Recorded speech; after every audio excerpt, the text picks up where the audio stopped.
Sometimes the smallest changes bring back old things. And today's video, we're going to be updating an old jewelry case that I have. And I'm going to be taking you outside for a nice peaceful day on the homestead, showing you what's growing and what changes I'm making to the homestead this summer. I like to bring back old things to life just using some small inexpensive things, and I'm going to be showing you here how to replace the knobs on this jewelry case. This jewelry case was something that I once wanted and I really liked having for some time, and then it kind of got pushed away, put away, and you can see it has dust on top and it was missing a couple of knobs. So I'm going to go ahead and clean it up. I'm going to change all of the knobs here. What I did was I just ordered some knobs off Amazon, and these are the very small knobs, so they were very inexpensive. I got a bunch of them in a little pack for about $7. So all I have to do is replace the knobs here, and then I'm going to just clean this up. The jewelry case is kind of stuck in time. The things that are in it are things that I used maybe 10 years ago. It's like a little bit of a time capsule. So I'm going to be showing you what's inside my jewelry case in just a moment. All right, y'all, this is how the jewelry case came out. I really like it. The knobs are a little smaller, but they're really easy to like open and grab, and I think they look good. So those were, you know, an inexpensive thing to get this jewelry case looking nice again. I hadn't used it in a really long time, so there's some really old jewelry in here. I'm just going to show you. There is a mirror here. There's the camera.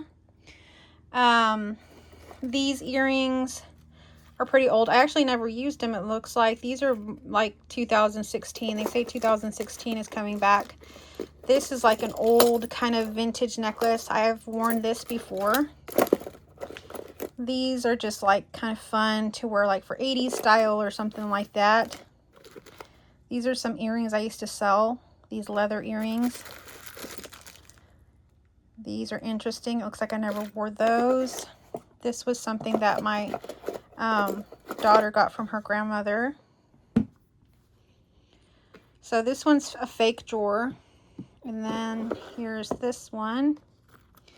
There's like a Mickey or Minnie Mouse watch with like charms and stuff. That's cute. This was an old watch I used to wear a lot. I probably had this since high school. I can't really tell, but I want to say it was like a Tommy Hilfiger watch. This is a watch that I had that my husband has the matching one to. Oh, this is my class ring. That's cool. There's my name. Just some little random things. Some earrings. This I wore on my wedding day. I had a Christmas wedding, so I had red and sparkly stuff. This is from New Year's or something. I probably could throw that away. It's another Mickey Mouse watch.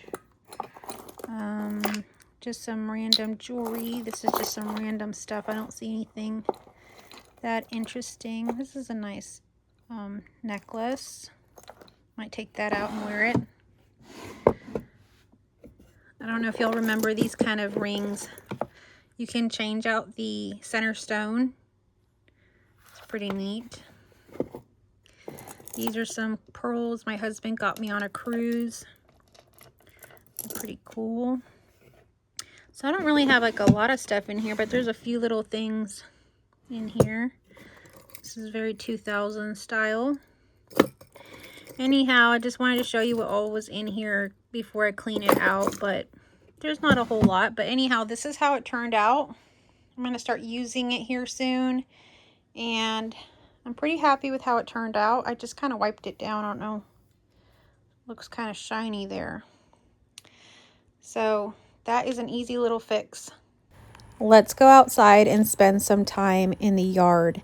So I love coming outside and really spending time hearing the birds chirping, the animals playing, and all that sort of thing. But today I'm adding some little decorative touches to my front yard. I have these decorative flags that I hang up. I like making my home feel more me. I'm also going to be planting some sunflowers. These are the mammoth sunflowers, and I plant these every year. They grow super, super tall, and I love sunflowers.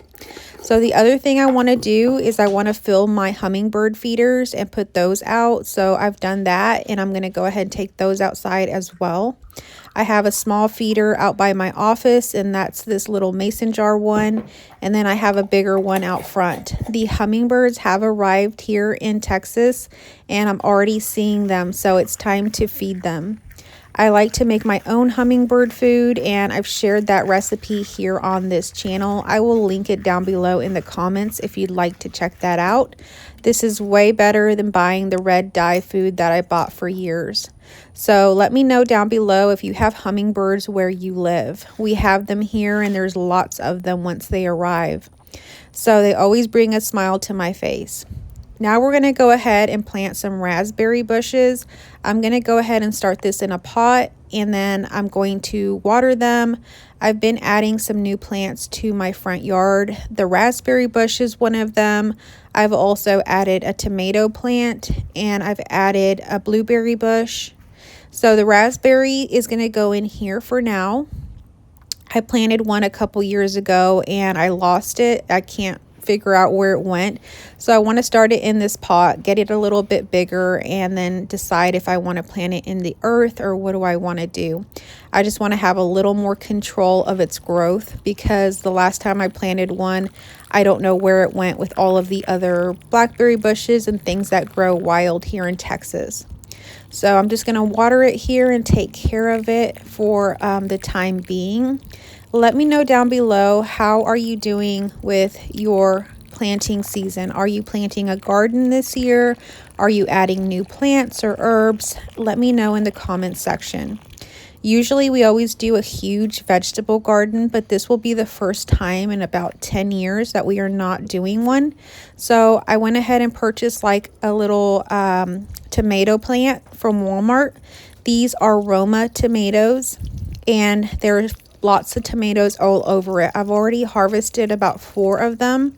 They grow a little bit smaller than the average Roma tomato you buy at the store, but they're still really good, and it helps me feel like I'm still growing something this summer. Okay, so now we have our roses, and Rosie is in the rose bushes. Her name is Rosie. She is a kitten that showed up here a little while ago, and she loves to sleep with the roses, so I call her Rosie. This is our newest peach tree, and as you can see, it has tons of blooms on it. So that means we're going to have a bunch of peaches on that, which is great because we lost a peach tree right here last year, and then we replanted a new one. So we're looking forward to that. Over here in this old water trough, I have some zinnias growing. They've sprouted, but they're growing very, very slowly. I think they got too much water. But I'm going to keep taking care of them and see what happens. I've also planted zinnias in these pots, and they're doing about the same thing. They've sprouted, but just growing really, really slowly. So if they don't grow, I'm going to probably take them out and grow something like mint or something that I can actually use, because I like to put mint in my water. I've really enjoyed this tomato plant. I am thinking about possibly getting one other tomato plant. I love fried green tomatoes, and I would love to have some bigger tomatoes. So I'd have to find a tomato plant that produces the bigger tomatoes that you can slice up and fry. So everything is coming together pretty good here in our front yard. It's a lot simpler than the years past, but I'm enjoying this slowing down as well. I've really been enjoying having our new little kitten, Rosie, show up. She's so playful. She gets into everything, as you can see, and she really brightens my day. So I love to be around my pets and my animals and all of that stuff every day. So these roses right here have quite a bit of buds and things, so they're going to be really chock full of roses here come soon. So you can see a few of them here poking through. I also have a bunch of blackberries just all over our backyard, and so I recently shared how to make blackberry cobbler. It's super easy and super good. These are gardenia bushes and they have buds all over them. They smell so good once they bloom. And I'm thinking about this year taking some cuttings from these and sprouting them and sharing them with others. If you've ever done that, let me know down below if you have any tips. Here's Lucy just kind of playing in the backyard and Sarah playing as well. Thank y'all so much for coming along for today's video. Everything is starting to kind of get green and beautiful. This is our orange tree in the front, and I just wanted to share a nice peaceful day with you doing some of the little projects I have around here and taking you out in the backyard. Thank you so much again for tuning in, and I will catch you on our next video.